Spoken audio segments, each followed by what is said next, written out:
Is your Volvo XC90's infotainment system stuck on the Infotainment System Starting screen?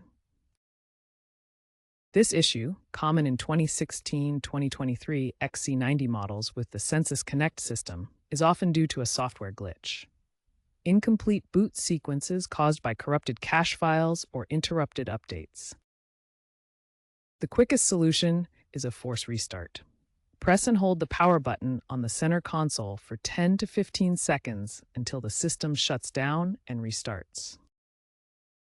This clears temporary memory and can resolve the issue. Volvo's 2025 Q3 update has reduced these occurrences, but a force restart is the first, simplest step to try. If a force restart doesn't solve the problem, ensure your XC90 software is up to date.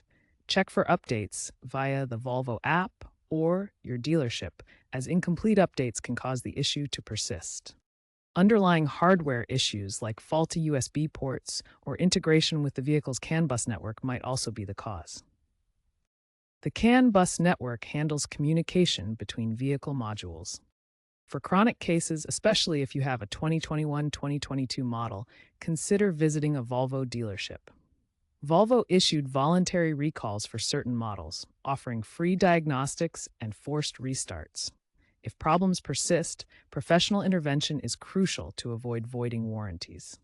The 2026 XC90 will transition to the new Google Automotive Services platform, which Volvo hopes will eliminate Census bugs.